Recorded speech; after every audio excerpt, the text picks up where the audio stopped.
Shalom, Shalom, Yahweh Bashim Yahushua, Barakatah, Yahweh Bashim Yahushua, Bashim Rakakadosh, double honest to the apostles and orders, a great millstone, and salutations to the sincere Aki. I'm pushing this truth in all due diligence and sincerity. This is quick to the point on the topic of this Black Panther actor, or director, I should say, actually. So, not even the actor, but the director himself, Ryan Coogler, being mistaken for a bank robber whilst attempting to withdraw cash from an ATM. In a nutshell, this is the so-called black man and Negro, yeah, pushing that Africanism, that Wakanda forever, you know. And when he initially wrote that movie, you can imagine the pride, the misguided pride that this guy would have been going through, thinking that he's adequately representing quote unquote black culture, which represents nothing but death anyway. When you really look into it, and it is of Esau Edom, because Esau was promoting the fact through this man in his movie that Jake are African, man. That whole Wakanda movie was nothing but a Back to Africa promotional video, really and truly, man. That had Jake up in the cinemas wearing the shikis and pretty much, man, getting closer to that Africanism spirit. But in actuality, we are Israelites, man. Our time in Africa was a temporary stay because we were fleeing Roman persecution going back to 70 AD, man. Fleeing from the persecution of the Roman centurions coming down upon us, man. During the time of Titus, Vespasian, Domitian, etc. We were fleeing Roman persecution and settled in the interiors of Africa, blending in amongst the people of Ham. But we are not Africans, man. We are Israelites from the respective tribes of Judah all the way down to Issachar. However, this individual right here, Ryan Coogler, realized that the fast way, that no matter how much money he makes in Esau society, no matter what kind of social status he gets, no matter how much accolades he has next to his name, how much money he has in his bank account, in the eyes of the average Edomite, he's just a nigger, man. And that's how they view every single one of us as a people, whether that be Jay-Z or Kanye, the Mess West, or P Mo Diddy, to your Oprah Winfrey's, to your you know um political figures, to the common Jake on the street, man.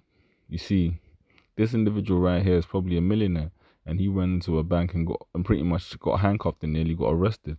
It says here the bank teller misinterpreted the situation and told her boss she suspected a robbery as the transaction was over 10,000. So this Jake walked into a bank, tried to withdraw £10,000, and then automatically the teller, who more than likely in the spirit I perceive was probably a Edomite, automatically assumed that they were getting robbed because the so-called black man walked up to the till and asked for 10 grand. You see, that in itself shows what they think of you, of our people, man. Like, for you to go, for a so-called black man to go out to the till and ask for 10 grand, they think it's so out of the ordinary. Their first reaction is to think they're being robbed and triggered an automatic notification. It says Black Panther director Ryan Coogler was detained after being mistaken for a bank robber while trying to withdraw money from his own account. US police video footage shows, this is the Jake right here. The 35-year-old was briefly held by police after he went to make a transaction at a Bank of America branch in Atlanta on the 7th of January. Mr. Cougar handed the bank teller a slip requesting to withdraw $12,000 in cash, with a note written on the back saying that he wanted the money counted out discreetly. Variety reported. The teller misinterpreted the situation as a robbery, as the transaction amount exceeded $10,000, and told her boss, triggering an automatic notification where police were called. The report said so. Essentially, they pressed an alarm. An officer in the body cam footage said from the call it sounded like somebody was trying to rob the bank. And this is why we tell you, man, that at the end of the day, we seek a better kingdom, man, and wherein dwelleth righteousness, man, where we're going to be the sovereigns, and people are going to come and reverence Jake, because in this society, an Edomite looks at you with money and they think that you've done some illicit moves to get the money. They will a Jake and a nice flashy car, seemingly doing this thing. You've naturally had to get down with some form of left hand, what's the word I'm looking for? So you've basically had to get down with some left-handed behavior to really, really make it in the society above a certain level. And even when you get that, people are looking at you like you're out of place, because in these people's minds, a so-called Negro's position is right at the bottom of society, man. And this guy found out the hard way. See, this is nothing but the curses of Yahweh Hashem Yahweh Shai upon us. Let me start from Deuteronomy, the 28th chapter, verse 43. It says, the stranger that is within thee shall get up above thee very high, and thou shalt come down very low. And that is why no matter where Jake moved to, whether you're in the suburbs, whether you're in the slums, whether you're in the countryside, wherever Jake are at, no matter what happens, no matter what you try, for the most part, these heathens always get an easier come up, man. You'll have a Moabite, can't speak a lick of English, open up a restaurant and, and get all sorts of government funding, signing documents he doesn't even understand, but he's going to get all kind of payments. You're going to have it to where Jake will go to a university, study all sorts of different degrees, be eloquent as hell, look the part, dress the part, and then the Edomite with a family history will come in and get the job over him just because he's got the connection, or he just fits the blonde hair and the blue eyes description. This is the kind of world that we're living in, man, where Esau is rightfully prejudiced to his own because it's his world, man, and he rules it as he will. We are under the curses of the Lord, and as a result of that, every single one of these nations, of course Esau Edom in particular, because it's his realm, gets over and above us. And any Jake that semi makes it to some sort of relevant status, hey, they're trying to either plot for your downfall, or they're using you as a puppet to destroy your people, man. That's what a lot of these rap niggas are used for. They give them money, they give these crazy, wild, belligerent Negroes money, because they try and pretty much normalize like the young thugs and the little Dirks and the notorious BIGs and the Tupacs of the world as the standard of normality for you Jakes. The scripture says in verse 44, he shall lend to thee and thou shalt not lend to him. He shall be the head and thou shalt be the tail. Meaning that for everything that we want, we're going to have to go to this man.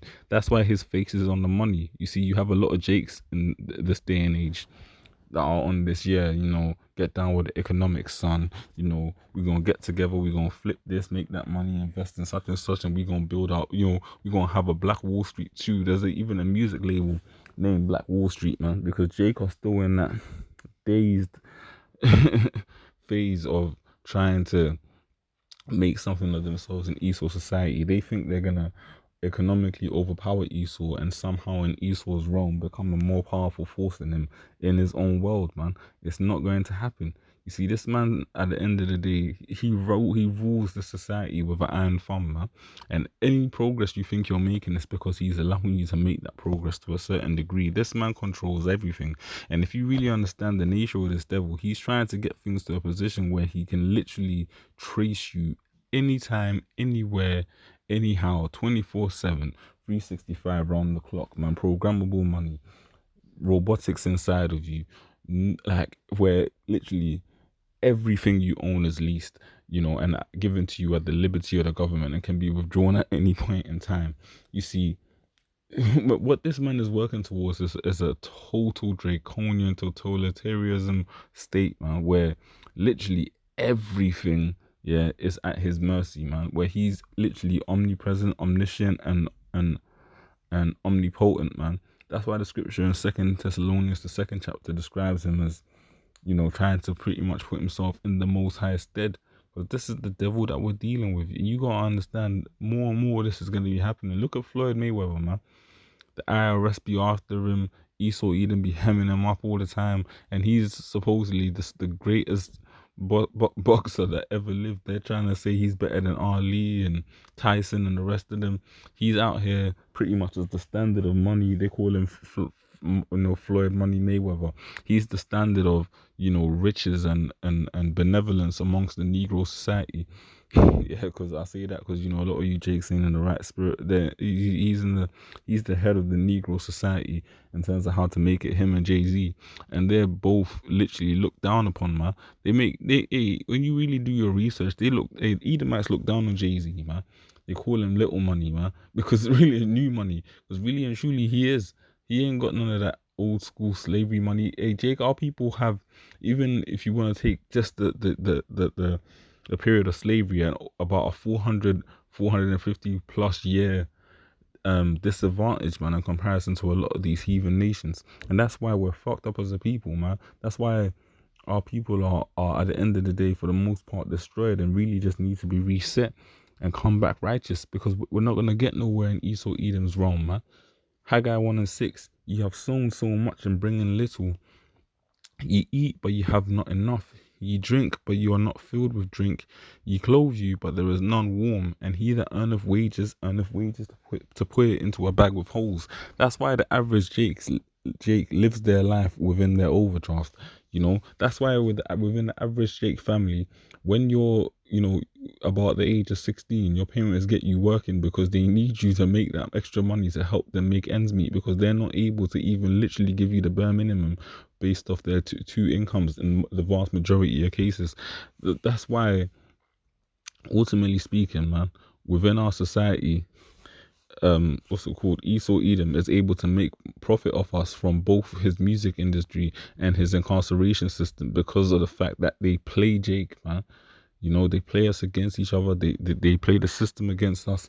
And at the end of the day, man, I'll tell you straight, I'm in a so-called quote unquote reputable line of work. There's been times when I've made applications, within the same field, like similar fields, and literally, man, not heard nothing back. Like, not even a response back from an application. An Edomite with less qualifications than me has made an application for the same role and then got an interview like a week later. I've seen that shit happen. There's actual programs about that, man, where Jake will change their name from a traditional name to like a John Smith, and then next thing you know, they're getting calls like, yeah, so when can you start? This is the kind of things that are occurring within society. There was one article I read where a house pretty much was valued as double its price because the auctioneer perceived the owners to be white, man, after they changed their name. This is the kind of stuff that we're up against in this society, and it's going to continue to be that way because, as the scripture says, there's a perpetual hatred between us and Esau Edom. Man, our people are oil and water. We're just not made to get along, and so no matter what you Jakes try to do, this man is not going to befriend you, man. He is your enemy. He is the devil. He is your evil twin brother Esau, the descendants of your evil twin brother Esau. And that's what a lot of you Jakes need to realize, man. You think incidents that happen like this are just a blip where a millionaire nearly gets himself arrested for withdrawing £12,000 in the bank. But if an Edomite walked up and had that on the back of a slip, she would have thought nothing of it. She would have just thought, oh yeah, he's probably just another one of the rich white guys that lives around the area. He probably owns like a major tech or tech company or something, and it's perfectly fine. A Jake goes and does that, and a non-threatening Jake at that. Look at this guy. He don't look like he's going to like a threat to nobody. Yeah, however, the bank teller felt that she needed to call the police on him. Why? Because ultimately they look at you, Jake, like you ain't shit. It's the curses, man. The book of Ecclesiastes, the 10th chapter and the 7th verse reads, I have seen servants upon horses and princes walking the servants upon the earth. That is down to the curses, man. Because the servant, the ultimate servant, the ultimate serf, Esau Edom, is ruling society right now. The scripture tells us that the earth is given into the hands of the wicked. And that really is a lesson, of how not to govern the earth for our people, man. This is punishment for us going off. And then it also says princes walking as servants upon the earth. We're the sons of the Most High. Yeah, and we're in a pathetic state right now as the people. Our women are harlots in the street. Literally, our men are effeminate, drug junkies. Doing every type of drug underneath the sun. Hey, we need Yahushua, man. We need Yahushua to come deliver us. And Lord willing, this coming Passover is our last one, man. Because in the kingdom of heaven, we ain't gonna have no situations like this where Jacob getting hemmed up by authorities. We're not gonna have, Esau Edom being able to roll up on our people and handcuff them and put them in the back of a car with a mask on their face. See, everything's gonna go back into righteousness, man. And Israel's gonna be beautified. We're gonna be a kingdom of kings and priests, where every Israelite, man, is going to be decked out. Every Israelite is going to be 360% righteous, man. Isaiah 45 and and 17, but Israel shall be saved in the Lord Yahweh, Ba'ashem Yahweh Shai, with an everlasting salvation. Ye shall not be ashamed nor confounded, world without end. And that's what we're waiting for, man. Fuck this piece of shit kingdom, man. Hey, as Yahweh Shai told Satan when he tempted him, man shall not live by bread alone, but by every word of this book, man, of the word of Yahweh Ba'ashem Yahweh Shai, Ba'ashem Ruach HaKodesh, man. And patience possess you your souls. Shalom.